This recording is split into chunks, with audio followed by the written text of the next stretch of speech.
ก่อนตายบ่ได้แม่นจุดสิ้นสุดของชีวิตเด้อความตายเป็นแค่จุดสิ้นสุดของ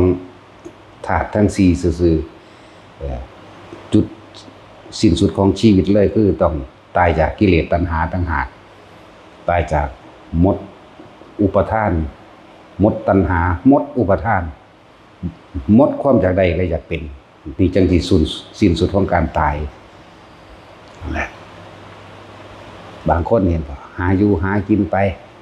ตายในระหว่างทำการที่กำลังหาอยู่หากินคือเขาเห็นตึกถล่มนั่นแหละบางคนก็ถูกรถชนตายระหว่างเป็นเด็กนักเรียนเป็นผู้ใหญ่ทำงานตายอยู่ในระหว่างทำการตกน้ำหรือถูกยิงตายหรือถูก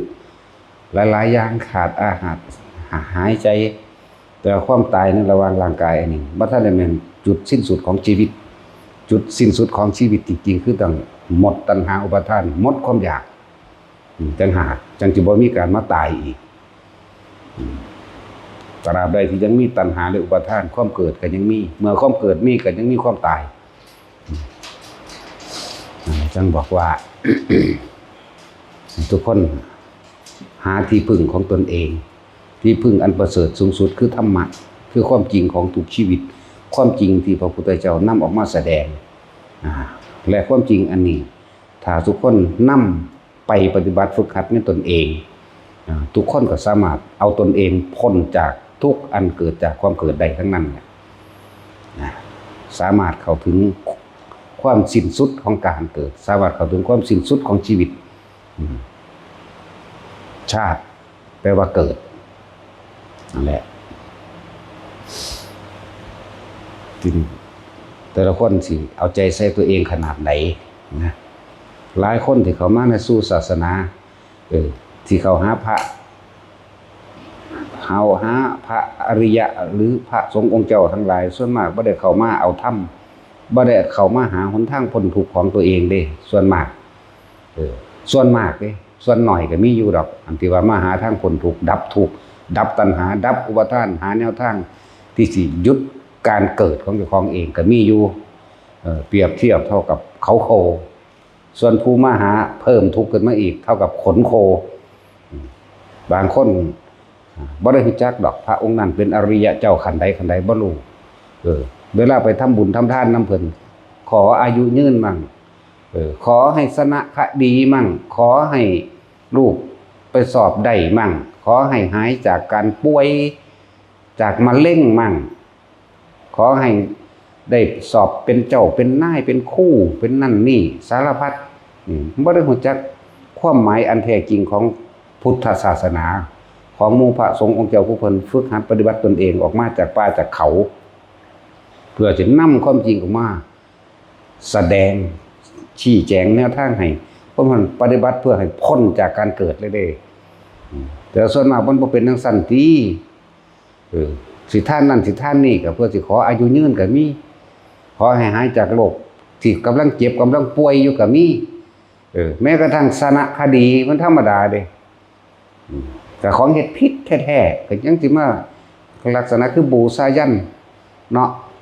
ถวายของเพื่อให้ชนะเขาเหมือนสิแม่นั่นแหละหลาย หลายอย่างหลายอันแต่เฮาบ่มาฟังธรรมะแบบนี้นะยากเด้ที่สิไปเข้าใจความหมู่ภิกษุสงฆ์ทั้งหลายที่บวชเข้ามาแล้วบ่ศึกษาพระวินัยบ่รู้จักข้อห้ามเมื่อบ่รู้จักข้อห้ามก็ปฏิบัติโตพากันเฮ็ดไปทั่วทิศทั่วแดนตัวเองเป็นผู้นำทางจิตวิญญาณเพื่อให้เข้าถึงพระนิพพานแต่เมื่อตัวเองบ่ศึกษาแล้วมันจะเอาหยังมาสอนไผ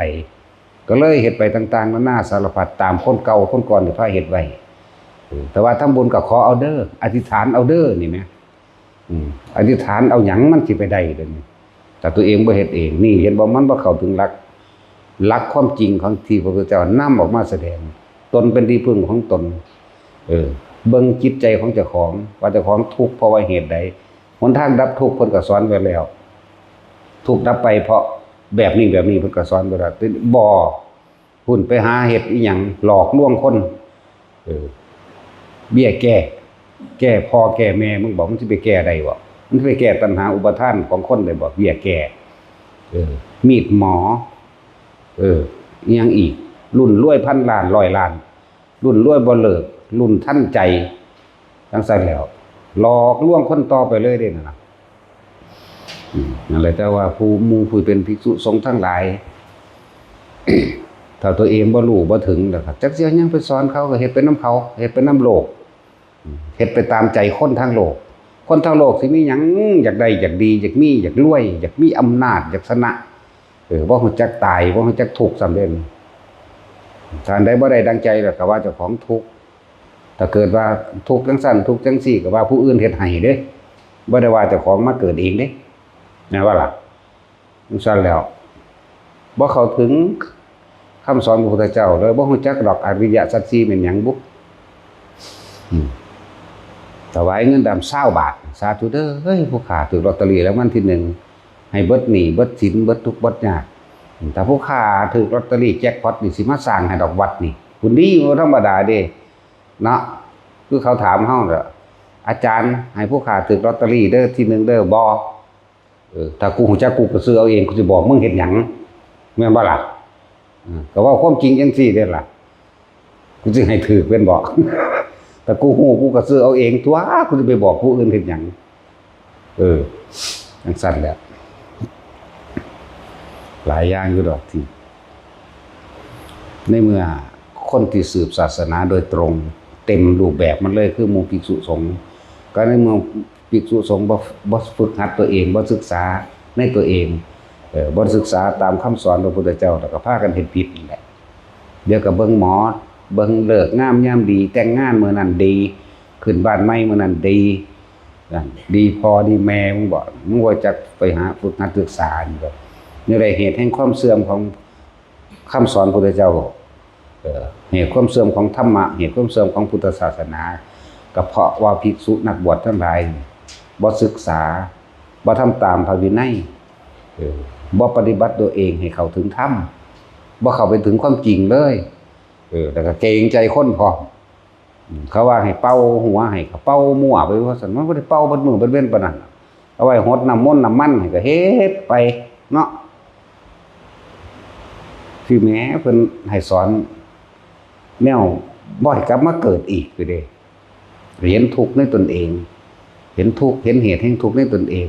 วิธีดับทุกข์ในตนเองแล้วทุกข์ดับไปดับแบบใดทีเดียวแล้ว ศาสนาจึงถูกทำลายได้ง่ายเพราะว่าตัวเองทำลายตนเองก่อนภิกษุสงฆ์นี่เด้เป็นผู้ทำให้เสื่อมจากยอดก่อนเด้ยอดก็หมายถึงนักบวชนี่แหละเข้าไปซะก่อนพุทธเจ้าก็บวชซะก่อนพุทธเจ้าบวชตรัสรู้แล้วจึงนำธรรมออกมาสั่งสอนนั่นแหละก็เริ่มจากนักบวชแม่นบ่ล่ะบัดนี้ลูกศิษย์ลูกหาผู้เป็นสาวกบ่ได้เดินตามที่เมื่อบ่ได้เดินตามแล้วก็เลยเฮ็ดสิ่งที่เพิ่นแสดงไว้ดีแล้วตัดไว้ดีแล้วชอบแล้วบ่นำสิ่งเหล่านั้นออกมาแสดงเพราะตะของก็บ่รู้บ่ฝึกบ่หัดมันก็เลยเสื่อมมาจากยอดกับบุคคลนอกศาสนาจึงเข้ามาทำลายได้เพราะว่าในศาสนาของตัวเองนั่นน่ะบ่เข้าไปถึงแก่นธรรมบ่หาตะแก่นแล้วตะเปลือกกับกระพี้มันก็ยังบ่ทันได้รู้จักอยู่ยังออกไปนอกยังไปเทวนิยมน้ำเขาอยู่แม่นบ่ล่ะไปสร้างพญาครุฑไปสร้างพญานาคเอาหัวฤาษีเอา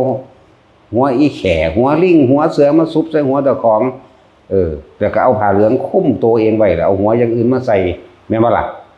ที่เฮาเห็นเดี๋ยวก็ตีมีดขายบัดนี้เนาะมีดปราบนั่นปราบนี่ที่ไปปราบยังได้ในเมื่อตัวเองปราบใจตัวเองบ่เป็นเนาะปราบใจปราบความคิดปราบสิ่งที่ตัวเองกำลังยึดมั่นถือมั่นในตัวเองให้มันสิ้นซากซะก่อนแต่มันสิไปปราบได้เขาบ่เฮ็ดท่ามแนวนั้นพระพุทธเจ้าบ่ได้เฮ็ดมีดหมอขายเด้เนาะ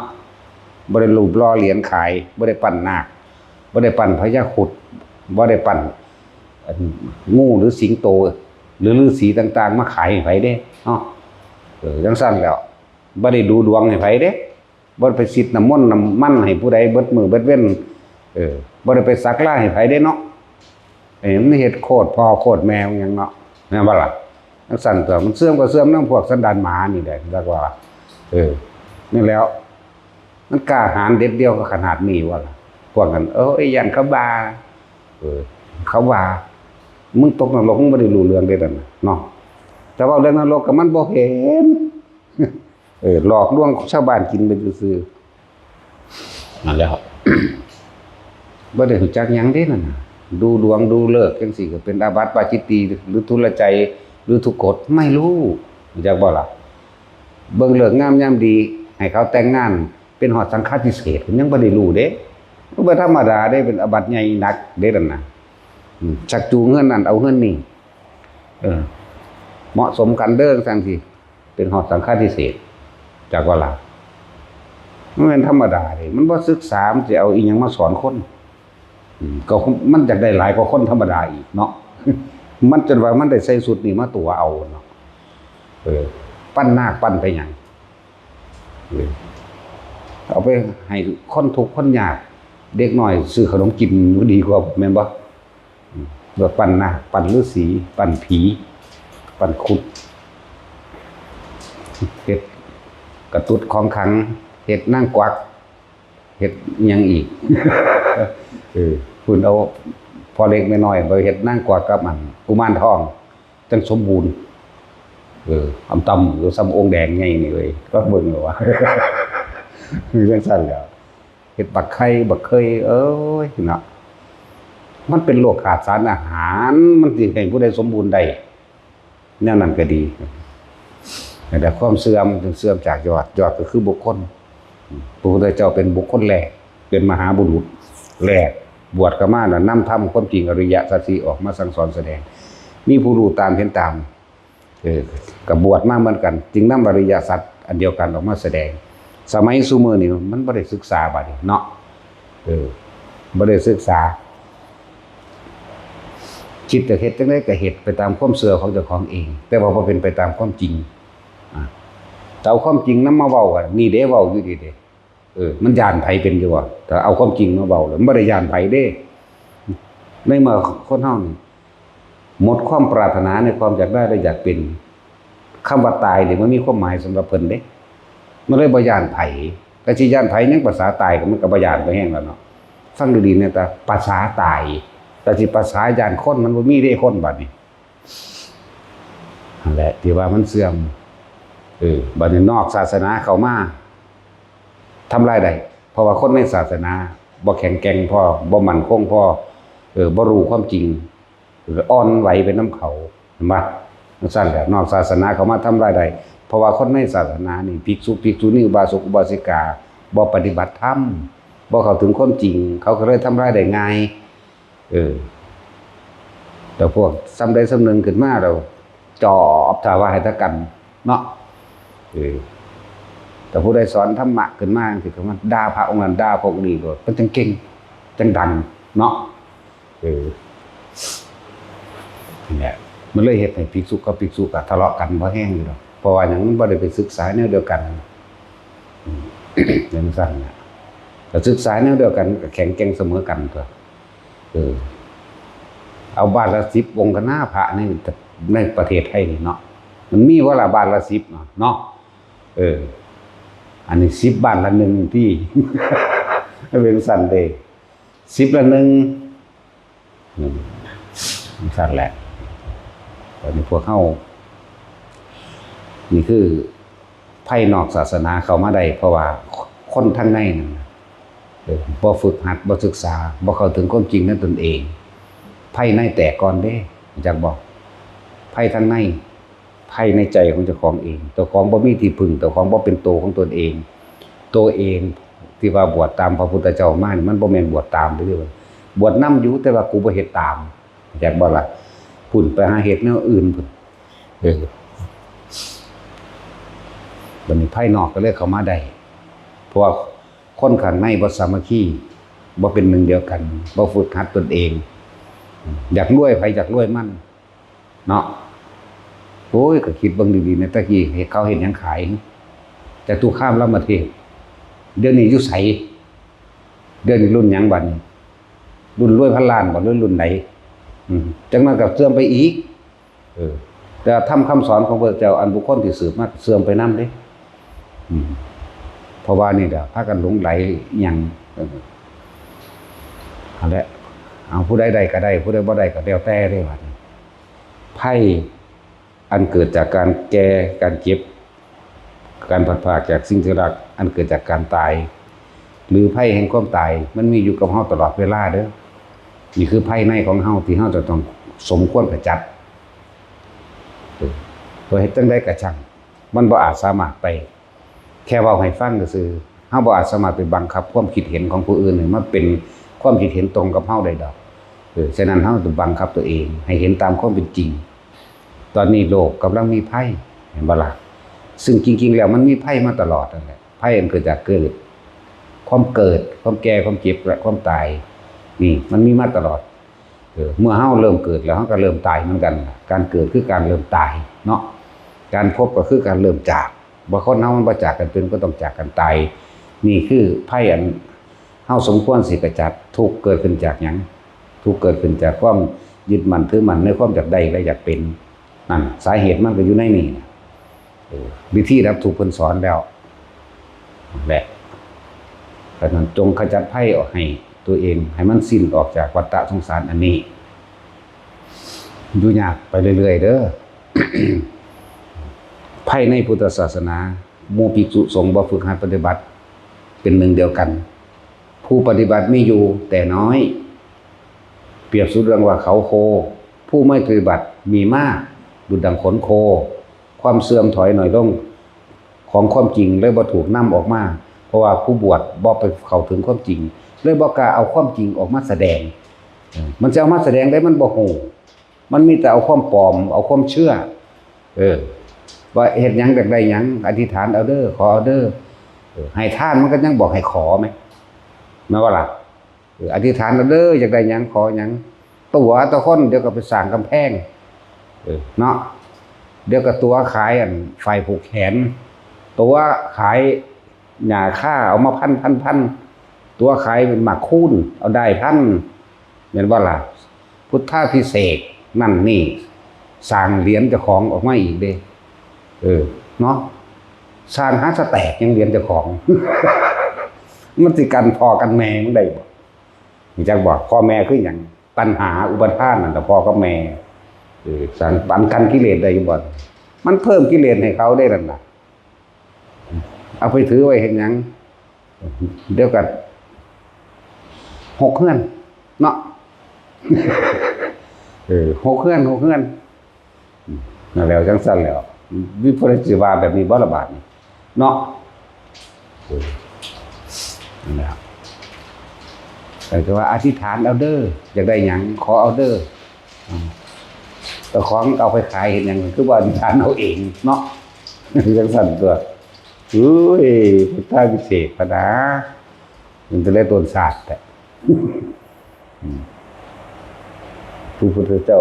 เพิ่นตรัสรู้ความจริงกับอันประเสริฐพอแห้งแล้วยังสิไปบวชพระพุทธเจ้าได้พุทธาภิเษกรู้จักบ่พุทธาภิเษกหมายถึงว่าไปบวชพระพุทธเจ้าเด้เนาะอาถรรพ์นั่นแนวบ่ดีสารเลว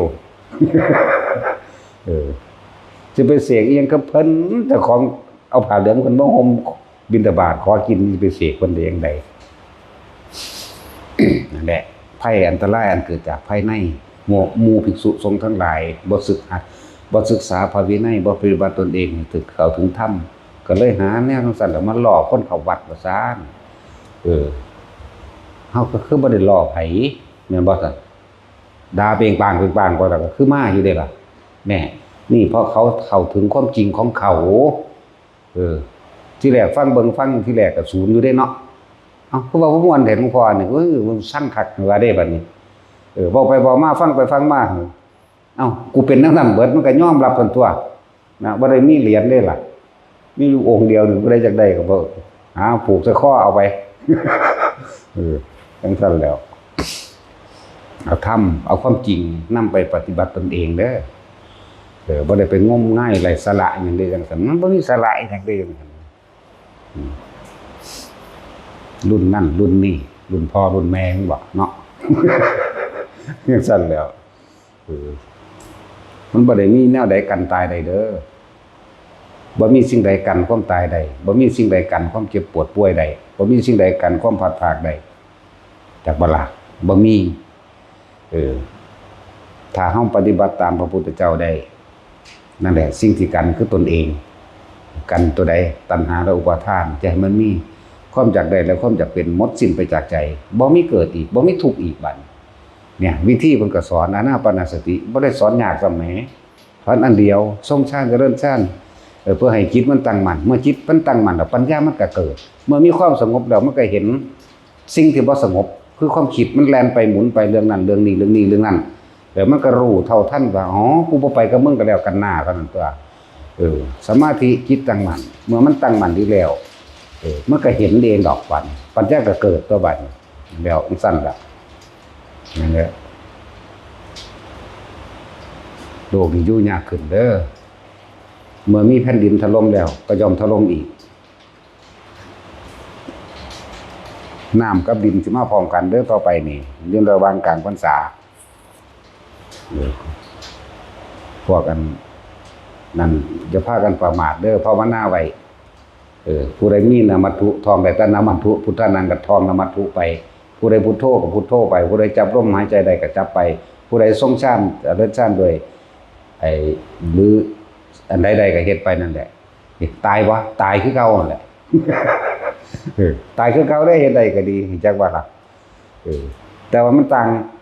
ว่าพวกเจ้าสิตายย่นระยะทางในการเวียนว่ายตายเกิดหรือพวกเจ้าสิบ่ว่าเกิดอีกเลย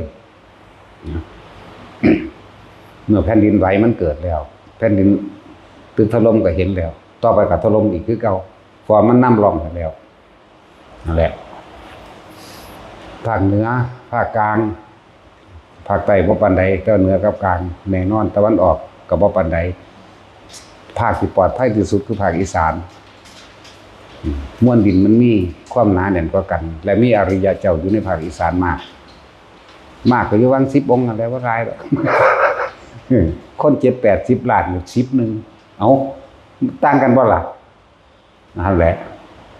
นี่บอกไว้เด้อถ้ามันคิดได้ถ้ามันคิดออกถ้ามันพูดขึ้นมาให้เว้าเด้ตะกี้หูดองว่าเว้าท่านว่าเกิดเดี๋ยวก็ว่ากูนั่นนั่นนี่อีกแต่มันเกิดแล้วจังเว้าเดี๋ยวก็ว่าอ้างอีกเนาะโอ้ยจังสิเอาแมงแนวใดนั่นแหละพวกอยู่เมืองนอกก็บอกแล้ว2 ปี3 ปีแล้วบอกว่าต่อไปสงครามจะลามออกไปเรื่อยๆเด้อสงครามจะลามออกไปเรื่อยๆเรื่อยๆอย่างน้อยๆพวกเจ้ามีที่พึ่งทั้งใจของตัวของเองมีหลักอยู่ว่าพวกอยู่เมืองนอกถ้าพ่ออยู่พ่อกินแล้วก็กลับบ้านก็บอกด้วยว่ากลับบ้านคนอีสานนั่นน่ะนี่เป็นถิ่นฐานแห่งคนบุญคนที่มีบุญเป็นพื้นฐานอยู่แล้ว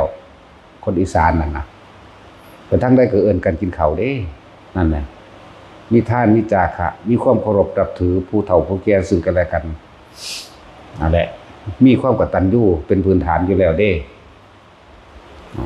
พออยู่เมืองนอกถ้าพออยู่พอกินหนี้สินเบิดแล้วก็กลับมาซะมันก็หากินซ้ำตาย1 ดอกไปก็เลยจักสิรวยปานใดเดี๋ยวนี้เนาะสตอปจีบสตีฟจ็อบยังมันก็ตายมันก็รวยคือหยังนี่ตัวแม่นว่าล่ะมันตัวเป็นผู้เฮ็ด Facebook ขึ้นมาแหมตายปะล่ะเห็นบ่นั่นน่ะสั่นตัวมันรวยตัวนึงก็เลย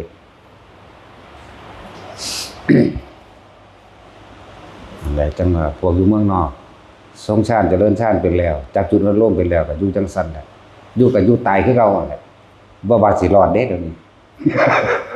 ตายคือเก่าแต่พวกเจ้าสิตายต่ำหรือตายสูงพวกเจ้าสิตายไปต่อมรรคผลข้างบนหรือเจ้าสิไปตายลงนรกกันนั่นเด้พูดถึงเรื่องตายมันก็ตายคือเก่านั่นแหละแต่ว่าองค์แห่งฌานที่พากันทรงฌานหรือผลแห่งฌานนี่สมาบัติหรือปิติเรานี่สิรักษาชีวิตพวกเจ้ารักษาชีวิตไว้เพื่อให้ได้มรรคผลจากบ่ล่ะบางคนอาจสิเก่งในเรื่องทรงฌานแต่ว่าโสดาสกิทาคาบ่ทันใดนาคาอรหันต์บ่ทันใดองค์ฌานแต่ละนี้สิรักษาเจ้าของเองไว้ดอกอาจจะรอดจากเหตุการณ์ต่างๆเพื่อสิรักษาชีวิตเห็นบ่รักษาชีวิตไว้เพื่อสิ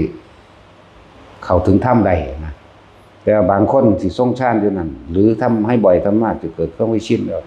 บางคนในขณะที่มันตึกถล่มลงไปสิปุ๊บเข้าสู่ความลมหายใจหรือกั้นลมหายใจก็ว่าไปบ่แน่เด้อนาคามีถึงอรหันต์ได้เด้นี่เนี่ยอันที่แนะนำอยู่เด้นี่มันมีแต่เป็นผลอันสูงสุดที่เฮาบ่คาดคิดว่าเฮาสิได้ถึงขนาดนั้นทำได้นี่แหละจึงบอกให้เป็นวิธีที่ง่ายชาวบ้านยังมีผัวมีเมียอยู่กระสร้างพวกเจ้าก็ฝึกไปยังต้องการความรักระหว่างเพศอยู่พวกเจ้าก็ฝึกหัดตัวนี้ไว้เป็นเครื่องป้องกันตัวเองนำจากบ่ล่ะเวลามันจนมุมจนตอกแล้วเจ็บปวดบ่มีผู้ใดรองรับกันได้มันก็ดึงเข้าลมหายใจเองบาดสิตายแล้วจะสิไปเอิ้นหาไผมันก็ฟึบร่วมเข้ามาในลมหายใจเองตายในลมหายใจจังซี่มันดีกว่าตายเพราะว่าคิดถึงผู้นั้นผู้นี้เด้นั่นแหละ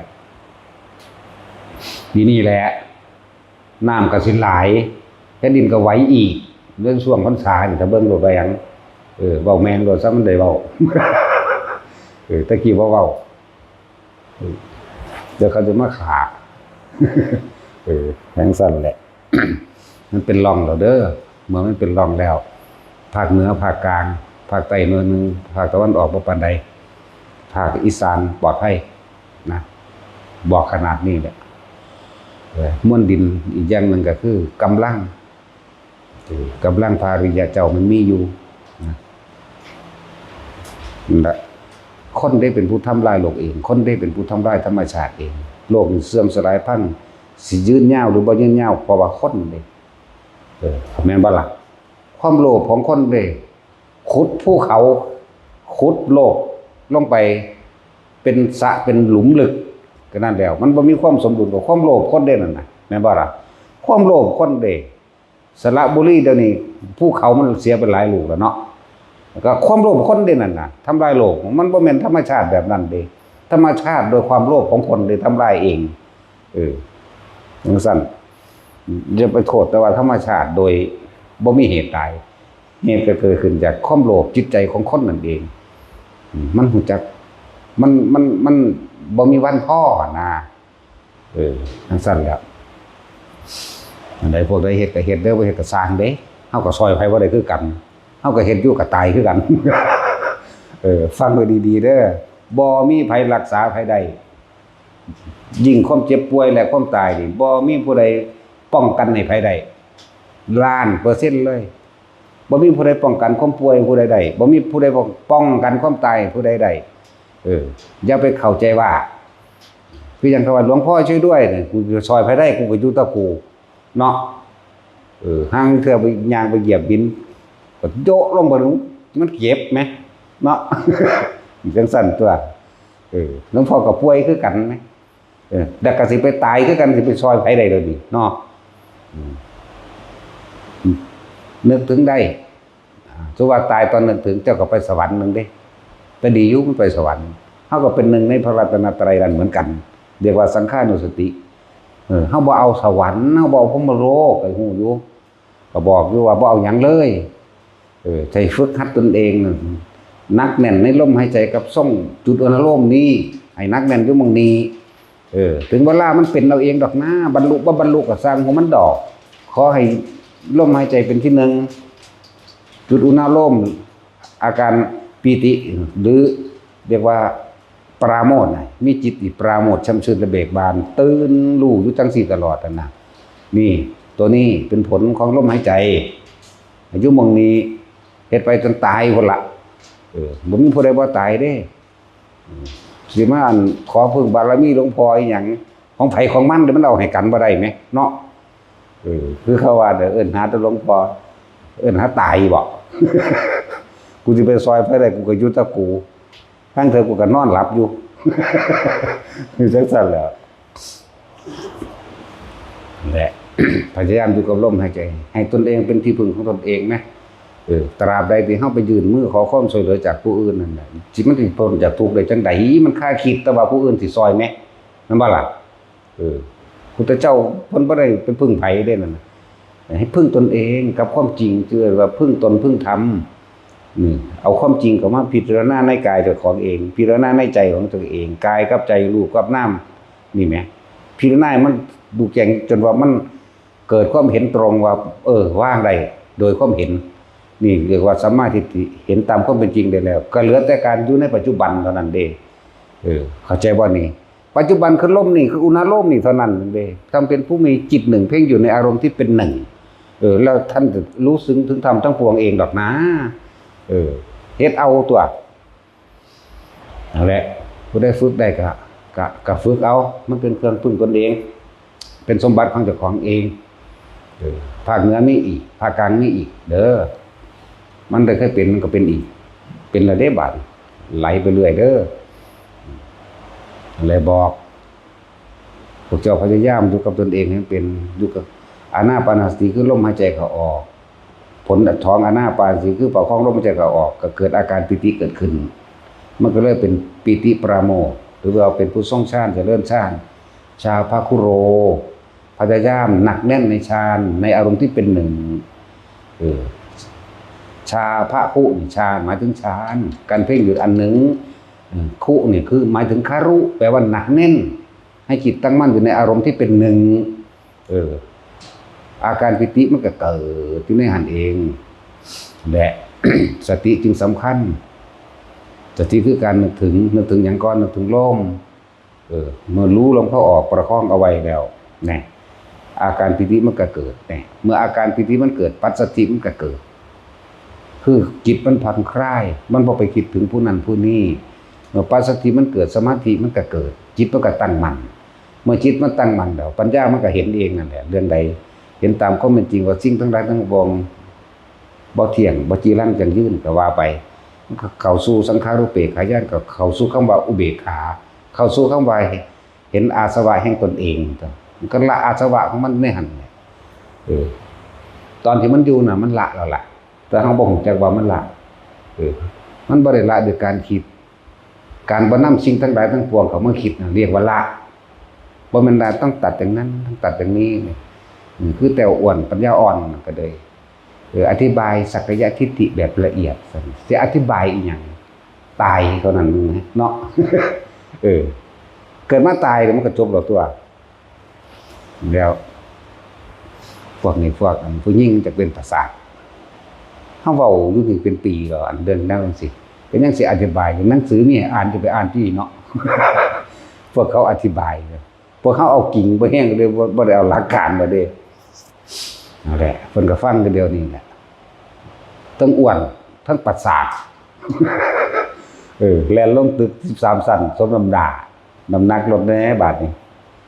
อ้วนใหญ่กว่าเล็กพอหน่อยอีกสงสัยสิ135โลเนาะก็เล็กไม่น้อยอยู่วาง100โลนึงเด้ ทั้งซั่นแล้วต้องอธิบายหยังดอกเลิกการอธิบายขยายความเลิกคิดเลิกนึกปรุงแต่งในจริงทั้งหลายทั้งปวงเลิกหาเหตุเมื่อเลิกหาเหตุไม่มีเหตุต้องให้รู้อะไรอีก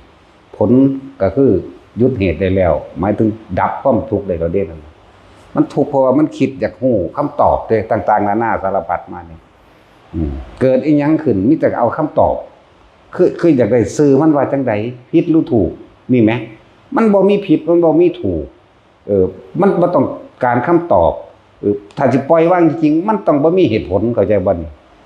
นั่นแหละว่าซั่นสิว่าให้ทรงฌานนี่ถ้าพวกเจ้ามีความรู้สึกเดียวจิตเดียวอันนึงเนี่ยมันก็รู้ไปเบิดคือเก่าแหละแต่ว่าจะดึงสิ่งที่รู้ที่เห็นที่ได้ยินได้ฟังหรือดมกลิ่นสัมผัสรู้สึกทางกายเขามาคิดมานึกมันหยุดแล้วเด้นั่นน่ะคือเลิกคิดเลิกนึกปรุงแต่งทั้งหลายอย่าไปหาซื้อมัน จังว่าผู้คนรักษาตัวเองเด้อตนเป็นที่พึ่งของตนเด้อบ่มีผู้ใดพึ่งผู้ใดได้เด้นี่มันบ่มีผู้ใดปวดแขวแทนเฮาได้เด้เนาะได้อยู่บ่วะมันก็เพ้อเจ้อว่านั่นแหละบอกว่าได้นั่นเนาะเอาเงินไปจ้างให้ผู้อื่นปวดแทนมึงดูเฮ็ดได้ มันมีทางปวดก็เก่าอีกถึงศูนย์นั่นซั่นแล้วเอาเงินไปจ้างป่วยดูจ้างผู้อื่นป่วยได้บุนั่นแหละเงินไปจ้างตายเบิ่งดูว่าเนี่ยบ่มีทางเจ้าสิไปหนีไปลี้อยู่บังใดความตายมันอยู่ในหูดังพวกเจ้านั่นนึงเนาะพอเฮาเริ่มต้นจากลมหายใจมีชีวิตที่ยาวบ่ได้เพราะว่าลมหายใจเข้าออกแล้วก็ต้องสิ้นสุดและจบลงโดยหมดลมหายใจเด้แน่สิ่งที่อยู่ในตัวเองแท้ๆยังบ่คิดถึงนั่นแหละ วิธีฝึกก็ง่ายแล้วบอกแล้ว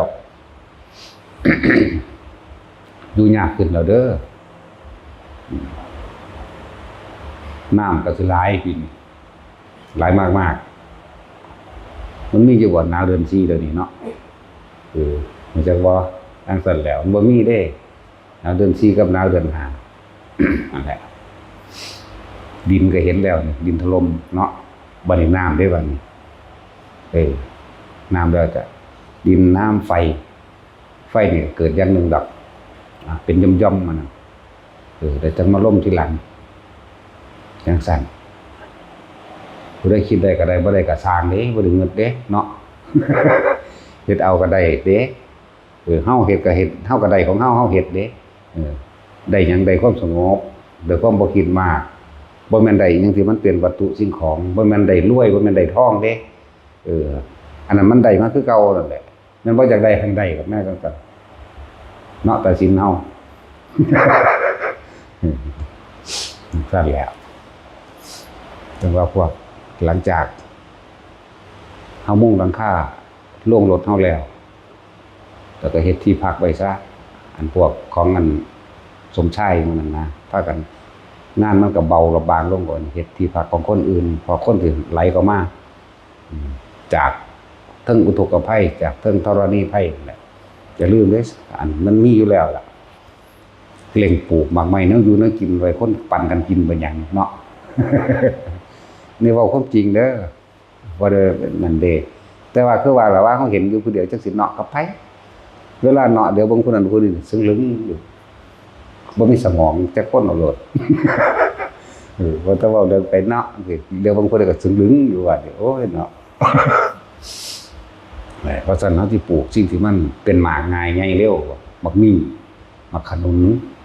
เนี่ยเป็นหมากง่ายใหญ่เร็วแต่มันบ่มีกินจริงๆต้มกินดิบๆมันก็อิ่มได้คือกันเด้กินแม้นฮอดเปลือกมันแต่คนหิวมันกินได้เบิดตัวนั่นว่าถ้าสิน กินเปลือกก็ได้ตัวยากอย่างอะไรครับเป็นหยังเฮาคือนิยมปลูกสิ่งที่มันกินได้ตัวต่อไปคนสิได้มาอาศัยเฮาแหละคนบ่มันบ่มีหม้องอยู่บ่มีหม้องไปพอได้อยู่พอได้รักษาชีวิตอยู่ได้กินแล้วก็เอาดอกความหิวเป็นโรคอย่างยิ่งได้ฆ่าคนได้ความหิวแม่นบ่หิวเนี่ยฆ่าคนได้แต่ได้กินนี่ยังแน่ไม่พุเขา ห้องท้องแน่มันเศร้าหิวมันก็บ่ฆ่าได้เนาะนึกว่าไม่พุดอกเบื่อพวกนี้ก็กินแมงโลน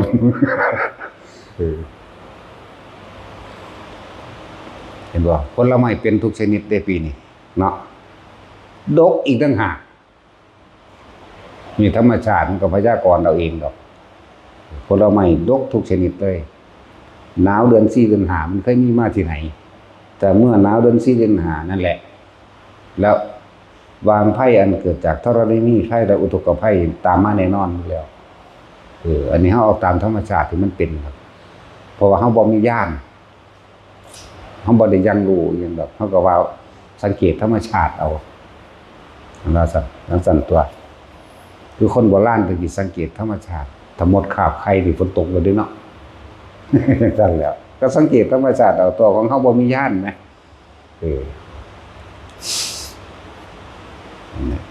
พวกเจ้าว่าปีนี้หนาวนานบ่หนาวนานเด้แปลกประหลาดกว่าล่ะจังซั่นแหละเนี่ยก็สังเกตธรรมชาติเอาตัว นั่นแหละสารพัดภัยในการเกิดเฮาก็เทศมาเรื่อยเลยพวกเจ้าเกิดมาพวกเจ้าบ่เจออันนึงก็เจออันนึงนั่นแหละเลยจากนี้ธรณีภัยอันเกิดจากแผ่นดินถล่มอุทกภัยอันเกิดจากน้ำท่วมเห็นบ่วัฏภัยอันเกิดจากลมพายุหมุนลมสารตันบ่แม่นคำเว้าคล้องจองเลยคำว่าลมสารตันคือทำให้ผู้ลมนี่สามารถทำให้คนเสียชีวิตได้เอิ้นลมสารตันอย่างซั่นแหละยังอีกอัคคีภัยคือไฟอสุนีบาตภัยคือฟ้าผ่าบ่ได้เลือกเด้ซุมื้อนี้เนาะจักสิอยู่นำต้นไม้ต้นหมอกยังอยู่ไสก็สร้างถ้าว่าผ่าในที่สูงบ่แม่นมันผ่าไปทั่วทิพย์นั่นแหละนั่นแหละอสุนีภัยบ่นี่คือภัยที่มันเกิดโดยธรรมชาติของมันแต่ว่าธรรมชาติของมันฝ ฝนสิตกได้ก็ต้องอาศัยไอน้ำหรืออุณหภูมิจากโลกขึ้นไปทำปฏิกิริยากับก้อนเมฆจึงสามารถจับกันเป็นกลุ่มก้อนโดยฝนตกได้โลกจะถูกทำลายได้ก็ต้องอาศัยปฏิกิริยาจากจิตใจของมนุษย์คือความโลภมันออกเห็นบ่ล่ะความโลภกับความโลภคนมีแต่โลภกับโลภเมื่อโลภกับโลภแล้วมันก็ทำลายธรรมชาติอันเป็นพื้นดินและต้นไม้แม่นบ่ถ้าเมื่อบ่ได้ดังใจแล้วก็เกิดข้าวเป็นโกรธมันก็เป็นไฟว่าซั่นโกรธคือไฟเรียกว่าไฟคือราคะนี่โลภไฟคือโทสะนี่คือไฟไฟคือโมหะนี่คือหลงแม่นบ่ล่ะอันเดียวจังซั่นล่ะเกิดจากใจมนุษย์นี่เด้อโลกสิยืนหรือโลกสิบ่ยืนก็เลยสมัยของพระพุทธเจ้าบางพระองค์จังอายุแสนปีเพราะเขาความโลภน้อยมีเหมือนเดิมแต่ว่าน้อยอายุถึงได้อยู่ได้แสนปีอันนี้ความโลภหลายเด้นี่จัง5,000 ปีนึงบ่เสี่ยวเขาเจ้าเลยเนาะแม่นบ่ล่ะในภัตตรกัปอันนี้จะคิดได้ว่าโลกมันยืนพุ่นในสารมันตกัปนั่นของพระพุทธเจ้า2 องค์นึงก็แซงอันนี้ก็เด้สิบอกให้สั้นตัวอายุแสนปีอายุศาสนาเขาเจ้าก็พอแห้งนั่นแหละเพราะว่าเขาเจ้ามีความโลภหน่อยอายุของโลกก็เลยยืนมากเพราะว่าอย่างพื้นดินบ่ได้ถูกขุดเจาะต้นไม้บ่ได้ถูกทำลายสายน้ำบ่ได้ถูกปลุกปั้นจักว่าสายน้ำดินน้ำไฟลมนี่ดินบ่ได้ถูกขุดเจาะต้นไม้บ่ได้ถูกทำลายโดยความโลภของคนเนาะมันบ่ได้น้ำจังซี่เอาซุมื้อนี่น้ำมีแต่ยาพิษเนาะเพราะว่าสิน้ำทะเลหรือน้ำจืดหยังก็ช่างมีพิษได้เห็นบ่นั่นถ้าว่าประมงก็ขนเอาว่าซั่นจังซี่แม่นบ่ล่ะ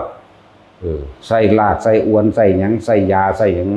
อันพิษที่ซึมลงไปในน้ำก็คาบเคลือบน้ำมูกน้ำมันอยู่ซั่นเจือปนไปด้วยยาพิษทั้งนั้นนั่นแหละก็ความโลภล่ะช่วงนี้สงครามเข้าไปอีกนะซั่นตะกี้เขาเจ้าบ่ค่อยมีนั่นซั่นแหละมันอายุยืนได้เพราะว่าแบบนั้นศาสนาของพระพุทธเจ้าปทุมมุตระนี่แสนปีมันเด้แม่นซั่นแหละของเฮาเด้ 5,000 มันนี่แหมไกลกันอยู่บ่ล่ะคนละอันกันตัวความโลภเขาเจ้าน้อยแต่ว่าในยุคปัจจุบันนี่คือเทียบอดีตในฟังซื่อปัจจุบันเฮาอายุคนเฮาเนี่ยเพิ่นตีไว้แค่100 ปีเนาะอายุคนตะกี้ 80,000 ปีสิธรรมดาบ่แล้วความโลภมากและโลภน้อยจังซั่นยังก็ช่างเถอะบัดนี้ปัจจุบันของเฮาให้อยู่กับปัจจุบันบัดนี้คือลมหายใจนี่คือจับอยู่หน้าลมคือทรงฌานเจริญฌานอันนี้โอกาสที่สิเข้าถึงธรรมด้วยการบรรลุธรรมหรือบ่บรรลุก็สร้างบัดนี้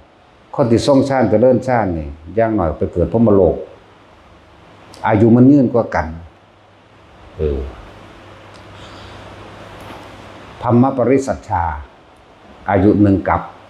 เข้าใจบ่บาดมันยาวกว่ากันบ่ล่ะ2 กับ4 กับ8 กับ16 กับไล่ขึ้นไปเรื่อยๆได้บัดจนถึงอสงไขยได้เฮายังมีโอกาสเพื่อสิได้ยินฟังธรรมของพระพุทธเจ้าองค์ใดองค์หนึ่งเข้าใจบ่นี่มันบรรลุธรรมเร็วกว่ากันฉะนั้นสุตตะนี่คือเฮาต้องได้ยินไว้ศรัทธาเอาเป็นว่ารัตนะ5ศรัทธาแต่ศรัทธานี่ต้องประกอบด้วยปัญญาหรืออื่นว่าเป็นพุทธะเจ้าว่าให้ศรัทธานี่ต้องศรัทธาที่อันประกอบไปด้วยได้เห็นจริงตามความเป็นจริงตามคำสอนของพระพุทธเจ้าบ่ได้เห็นของดอกของล่วงนี่แต่จังว่าให้ใส่ปัญญาพิจารณาเอาเด้อแต่ก็มีความเข้าใจตามความจริงนั่นศรัทธาจาคะคือการสละออกคือเฮาก็สละอยู่แล้วศีลเห็นว่าสุตตะเห็นบ่จังซั่นแหละถามมันอันศรัทธามาที่หนึ่งแล้วก็ต้องศรัทธาโดยทำคำสอนของพระพุทธเจ้าเด้บ่แม่นศรัทธาคือว่านั่นแหละเว้ายากคือดอกจริตคนมี6 อย่างแต่ว่ามันบ่แม่นมีอย่างมีคนละอย่างบ่แม่นเด้มีพร้อมกันทั้งเบิด6 อย่างเด้แม่นบ่ซั่นพุทธจริตศรัทธาจริตวิตกจริตเห็นบ่จังซี่มีพร้อมกันเบิดนั่นแหละแล้วแต่มันสิกระทบในขณะปัจจุบันนั้นมีพร้อมกันเบิดแต่ว่าสิ่งที่เฮารักษาก็คืออยากให้ทุกคนมีรัตนะ5ก็ว่าไป ที่พึ่งอันประเสริฐสูงสุดในของเจ้าของเองหาย่างหนึ่งเฮาอาศัยตนเองด้วยความเชื่อมั่นในตนเอง กับคำสอนของพระพุทธเจ้าด้วยความเชื่อมั่นในตนเองโอ้นี่เพิ่นสอนอริยสัจสี่เพิ่นสอนมรรคมีองค์8ถ้าสอนมรรคมีองค์8นั่นแหละเราเองกับพิจารณาไขข้อตนเองตัวบัดเนี่ยนั่นสิเป็นแต่ก็มีความมั่นใจเชื่อมั่นเห็นบ่ซั่นเมื่อมีความเชื่อมั่นใจเนี่ยก็มีความจาคะคือความสละออกทำบุญทำทานมั่นแต่การให้ทานก็ต้องทานแบบบ่ได้หวังผลในทานบ่มีจิตผูกพันในผลทางทานบ่มุ่งการต้องสมในความอยากได้อะไรอยากเป็นหยังทั้งสิ้นเลยมันก็มุ่งเข้าสู่คำว่าศีลเองดอกคนเฮามีโลภเด้มันต้องเบียดเบียนนั่นบ่ถ้าบ่โลภมันบ่เบียดเบียนนั่นแหละจังสละออกนี่ก็คือสละความเห็นแก่ตัวแล้วนี่มันก็ไหลเข้าไปสู่ศีลตัวบัดนี้นั่นแหละสุตตะแล้วก็ปัญญาประกอบกับการได้ยินได้ฟังมันบ่ล่ะบัดได้ยินได้ฟังมีความเปรียบมีความเทียบด้วยบัดนี้นี่แหละคือแสดงอยู่เดียวนี้ล่ะของมันแม่นของเพิ่นบ่นอนแต่ว่าบ่แม่นก็บ่แม่นแต่ว่าแม่นก็แม่นก็ต้องอาศัยความเห็นของเจ้าของเด้เข้าใจบ่ล่ะเปรียบเทียบเอาเพิ่นว่ามาแนวนี้ก็เพิ่นก็แม่นของเพิ่นเด้อเพิ่นจังว่าเนาะส่วนเจ้าพวกเจ้าไปแยกแยะเอาตัวแต่พวกเจ้ามีความเชื่อกับความจริงมันคนละอย่างเด้ความจริงกับความเชื่อนี่พวกเจ้าต้องสละความเห็นความคิดของเจ้าของออกมันจึงสิฟังเข้าใจคนเฮามันเกิดมาจากความเชื่อนั่นแหละความเชื่อ เชื่อว่าแบบนั้นเชื่อว่าโอ้หลายคนดอกเพราะความเห็นผิดนั่นเองอวิชชาความไม่รู้ของสั้นแหละเกิดมาแบบนั้นแหละแต่สุดท้ายกับปัญญาทั้งตัวคือรู้แจ้งเห็นจริงตามความเป็นจริงนะรู้หยังรู้ว่าร่างกายก็บ่เป็นของเจ้าของแม่นบ่นั่นดูว่าแม้แต่ทางจิตใจก็เป็นเจ้าของรู้รูปรู้นามนั่นเด้มันบ่ได้ยากเด้บัดนามก็คือความคิดความคิดก็บังคับบ่ได้เด้แม่นบ่ผู้ใดบังคับได้บ่มีเด้เอาถ้าคิดแซ่อยู่เรื่องเดียวเบิดมื้อเบิดเว้นได้อยู่บ่ได้จักคิดไปทางใดเป็นล้านๆพิกเซล เป็นล้านๆความคิด ล้านๆมุมล้านๆเหลี่ยมสารพัดถ้าเฮามีความเห็นว่าร่างกายบ่เป็นของเจ้าของตายแน่นอนบ่มีผู้ใดหนีความตายไปได้ร่างกายได้บังคับบ่ได้แหน่เอาง่ายๆนี่นะสิไปสักยะทิฏฐิวิจิหยังคือหยังกระดอกปานนั้นแท้แม่นบ่ล่ะเกิดมาตายคักๆได้นี่เดี๋ยวบ่มีผู้ใดหนีพ้นเด้นี่แหมซ้ำสิว่าตัดสักยะทิฏฐิแหมเฮาก็เคยเห็นผู้ใดตายมาหลายแล้วแม่นเนาะแม่นบ่ซั่นจักมื้อนึงแต่ของก็ตายกูจะไปหลีหนีอยู่ไสเนาะก็มันหลีหนีบ่ได้เงินก็จ้างบ่ได้ซื้อบ่ได้เนาะก็ยอมรับมันตามความเป็นจริงนั่นตัวเมื่อยอมรับมันแล้วมันควบคุมตัวจิตตัวบัดนี่แน่มันถ้าตัดล่ะควบคุมความคิดก็ลมหายใจนี่เป็นวิธีหลอกความคิดควบคุมความคิดไปเลยเฮ็ดอานาปานสติเมื่อจิตตั้งมั่นอยู่แล้วทรงใช้เจริญฌานอยู่แล้วเมื่อมันมีสมาธิจิตตั้งมั่นอยู่แล้วปัญญามันก็เกิดมันก็เห็นเองดอกว่าเห็นความผิดแลนไปมันโอ้คนเฮามันถูกเพราะว่าคิดไปแล้วบัดถ้าควบคุมความคิดได้รู้คิดได้รู้เท่าทันได้มันก็บ่เกิดทันแหละวิธีก็เว้าซุมื้อล่ะเนาะทรงฌานเจริญฌานอยู่นี่เพื่อให้มันจิตตั้งมั่นเมื่อจิตตั้งมั่นดีแล้วมันก็รู้เอาบัดนี้เอาประสบการณ์ของแต่ละคนเด้อเฮาฮู้แล้วเฮาทรงเฮาเฮ็ดเป็นแล้วยืนเดินนอนนั่งได้ปฐมฌานรู้ลมหายใจเข้าออกแล้วมีอาการปิติเกิดระหว่างการคิ้วกลางหน้าผากเฮาเองนี่เรียกว่าปฐมฌานผู้ใดนึกถึงลมหายใจเข้าออกได้ปุ๊บความรู้สึกนิ่มๆน้องๆเนิบๆอยู่ระหว่างการคิ้วกลางหน้าผากได้นั่นละเอิ้นว่าปฐมฌานแล้วผู้ใดเฮ็ดเป็นแล้วก็ฝึกให้มันคล่องซะก่อนยืนก็เป็นเดินก็เป็นนอนก็เป็นนั่งก็เป็นฌานที่2สิเป็นเราเองเฮาบ่ได้คิดถึงหยังปุ๊บความรู้สึกระหว่างกลางหน้าผากขึ้นน่วงๆกันเลยนิ่มๆน่วงๆนึบๆหลายศัพท์หลายภาษาทั้งคนว่าเป็นบ่อนๆบุญๆเป็นล่มๆอุ๊ยสารพัดแต่ก็สิเว้าเนาะเป็นบ่อนๆก็มี เป็นบุญๆก็มีอีกอย่างเนาะลืมแล้วอันศัพท์ประหลาดมากเมื่อวานนี่ นี่เป็นฌาน2แล้วเอิ้นว่าจิตตั้งมั่นเป็นอารมณ์ที่เป็นหนึ่งแล้วเรียกว่าฐานที่ตั้งแห่งจิตก็คือใส่ความรู้สึกนี่จิตกับผู้รู้กับจิตรู้หยังรู้สึกโตนึงเด้พวกเจ้าบ่แม่นว่าไปรู้สวรรค์นรกเด้รู้หยังแค่รู้สึกตัวนี่แหละคำว่ารู้สึกตัวทั่วพร้อมอย่าหนีออกจากกายนี่ กายในกายเวทนาในเวทนาจิตในจิตรู้สึกตัวนี่เองเนี่ยอยู่มองนี่มันเคลื่อนมาหัวกระลูอยู่ในหัวมันเคลื่อนมากลางอกกระลูในกลางอกแล้วถ้ามันสิเคลื่อนไปย่าออกจากกายนี่กายเวทนาจิตทำเวทนาจิตกายร่วมกันเป็นหนึ่งแค่รู้สึกตัวมันดับก็ได้จากบ่เมื่อมันมีกำลังมันก็เห็นเองดอกอันนี้ตั้งมั่นนั่นแหละคำว่ากำลังก็เลยตั้งมั่นจิตตั้งมั่นเป็นเวลานานจากบ่เอิ้นว่าจิตตั้งมั่นเป็นเวลานานโดยอาศัยความรู้สึกตัวเห็นบางคนเขาเจ้าได้24ชั่วโมงนะบ่รู้ได้แต่ตอนนอนหลับจากบ่หลับแต่ว่าในขณะหลับนั้นจิตก็บ่คิดปรุงแต่งเด้จากบ่ผู้ใดได้ฟังเมื่อวานเพิ่นเว้าอยู่เห็นบ่ล่ะ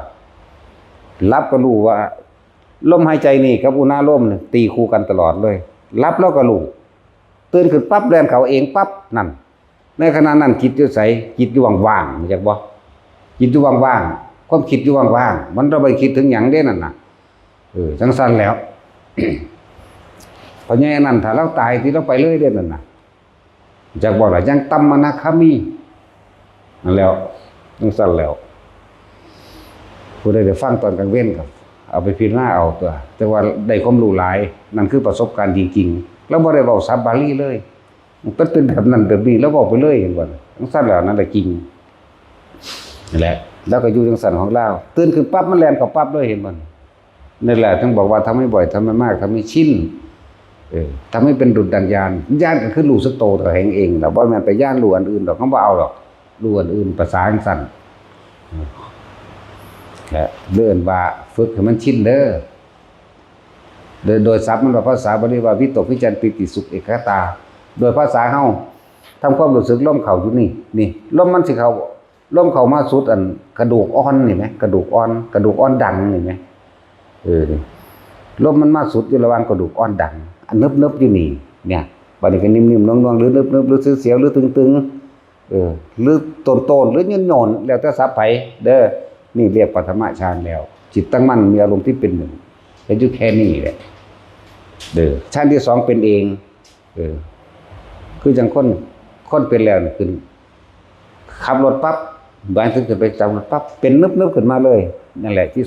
2นึบๆขึ้นมาโลดนั่นแหละแต่ว่าอย่าหนีจากฐานที่ตั้งให้จิตอย่าหนีจากฐานมันคือเฮามีสติระลึกรู้สึกว่ามันยังอยู่ในกายอยู่ตัวแค่นี้แหมกายเวทนาจิตเวทนากายมันยังอยู่ในฐานที่ตั้งแห่งจิตนะสำคัญนะอย่างนี้จากฐานสติปัฏฐาน4กับกายเวทนาจิตก็นี่แหละฐานส่วนธรรมคือทางปัญญาแล้ว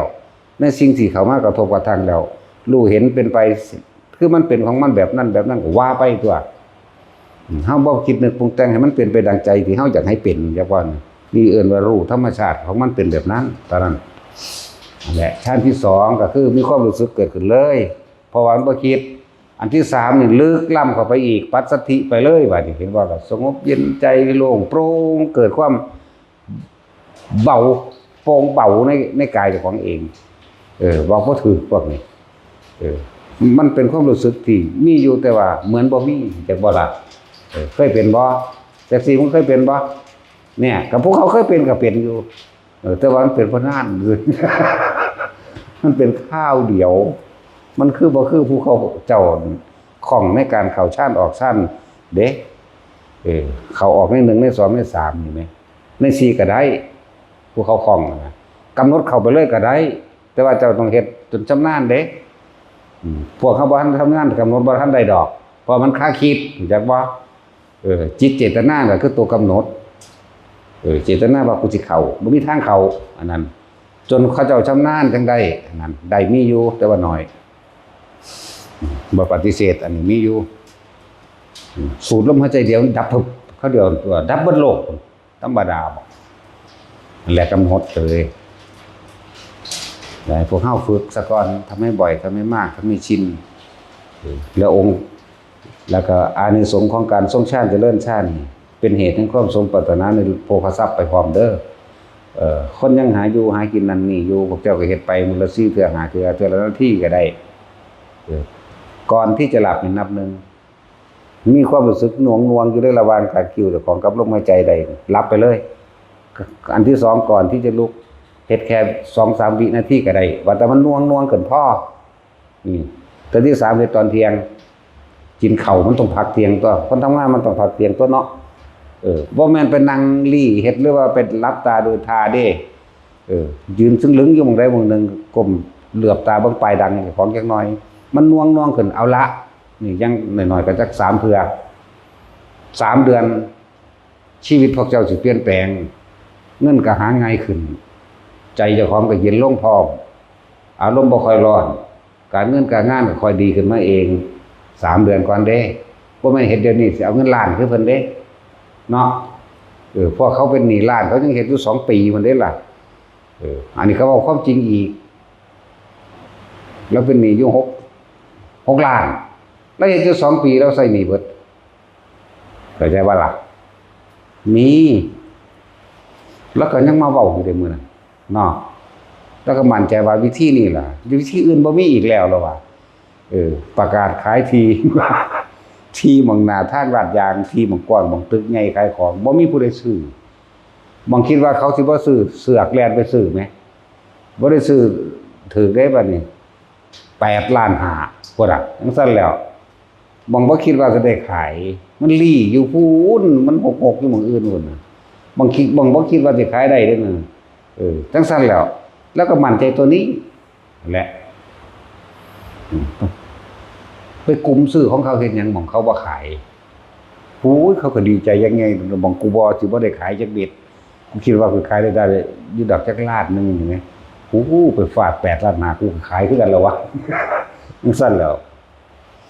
หลายอยู่ก็อีกนึงมันว่ามันขายของได้มันมาแก้บะมั้ง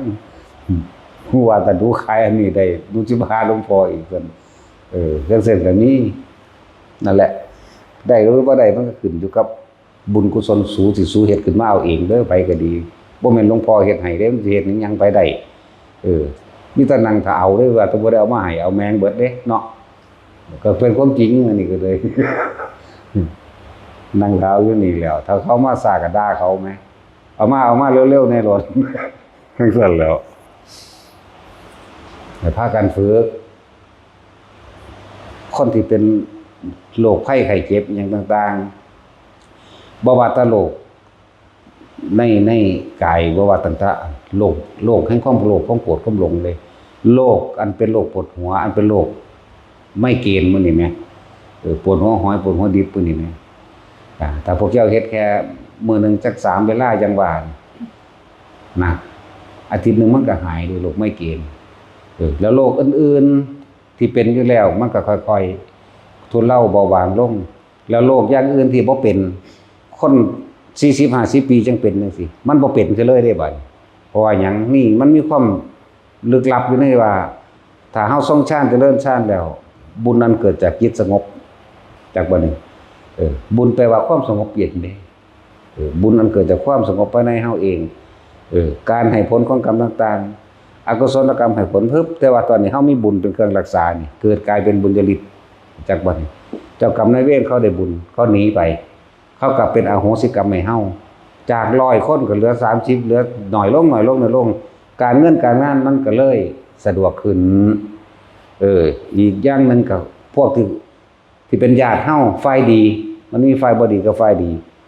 ฝ่ายดีเขาก็มีกำลังขึ้นเขาก็มีกำลังซอยเฮาเองตัวแม่นบ่ซั่นฝ่ายบ่ดีเขาถอนออกเหมือนกับเฮาใส่หนี้ถ้าเฮาใส่หนี้ไปเรื่อยใส่หนี้ไปเรื่อยต่อไปก็เหลือแต่กำไรเงินเก็บเนาะอันนี้เฮาบ่ใส่หนี้จักเทื่อเฮาสิมีอีหยังเหมือนกันจิตสงบเลิศว่าบุญความสงบเย็นเกิดในใจของพึบเขามาเอาบุญเขาก็ไปอโหสิกรรมไปบางทีก็กลับมาซอยเฮาเลยก็มีแต่ว่าฝ่ายทั้งดีที่เป็นฝ่ายของเฮาอยู่แล้วคือมารดาบิดาญาติสายโลหิตหรือมิตรสหายที่เข้าใจกันจังซี่ก็มีกำลังมาซอยเฮาเองนั่นแหละแต่ว่านี่แหละจังว่าเหตุแห่งความสมหวังในเงินในทองในชีวิตก็เป็นอยู่ที่ดีขึ้นลูกเต้าหลานอันนั้นอันนี้มันไปส่งไปสอบเนี่ยมันนั่งสิได้ขึ้นมาเองเรื่อยๆดอกบ่ต้องไปขอให้เฮ็ดเอาเองเข้าใจบ่ล่ะสิไปขอไผได้เดี๋ยวนี้ก็ซั่นให้ตัดสินไปขอไปอัน ขอน้ำมันเจ้าแม่ใดก็สร้างหรือพออินทรพรหมทั้งใดก็สร้างขอให้ได้เป็นผู้ว่าในหน้าเลยมันสิได้อยู่บ่ล่ะเนาะมันบ่มีคุณสมบัติไหมมันบ่เป็นไปตามเหตุปัจจัยมันต้องเรียนซะก่อนต้องเรียนจบ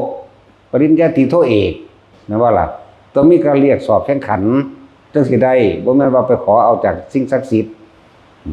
มันบ่แม่นแบบนั้นทุกอย่างเกิดจากเหตุอย่างสั้นมันต้องมีเหตุตัว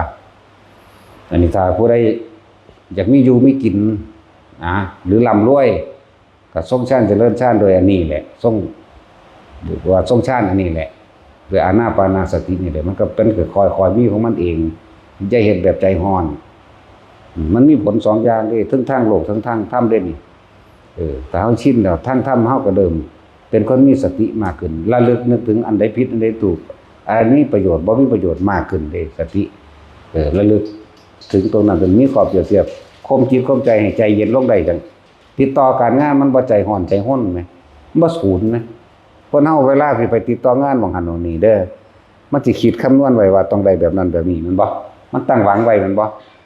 บัดนี้มันบ่เป็นตั้งหวังบัดนี้มันสูญซะกันเลยเด้บัดนี้นั่นแหละมันแบบนั้น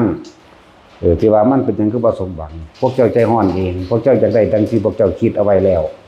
บัดนี้มันบ่เป็นดังที่พวกเจ้าคิดมันเลยโมโหเลยบ่ได้หยังซ้ำเลยเกิดกลายเป็นฮอดครัวขาดกันไปเลยเนาะจังซั่นแล้วอันนี้เฮาบ่ได้ตั้งหวังหยังไปติดต่องานอยู่แต่ว่ากูก็ส่งชาติมันกูไป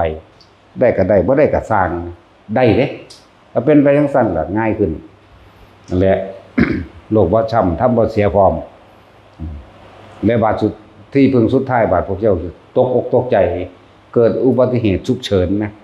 คือรถชนกันปั้วจังซี่มันสิแล่นกับลมหายใจพวกเจ้าเองดอกเนี่ยมันสิป้องกันมันสิถ้านั้นบ่ถึงฆ่าตายมันก็ป้องกันบ่ให้พวกเจ้าบาดเจ็บเองอาจสิเสียเฉพาะทรัพย์สินโดยรถแต่คนบ่เป็นหยังแต่ว่าถ้าถึงฆ่าตายพวกเจ้าก็เกิดสูงจังว่าล่ะแต่ถึงหม่องมันตายก็เกิดสูงเด้ยังต่ำกว่าพรหมโลกแล้ว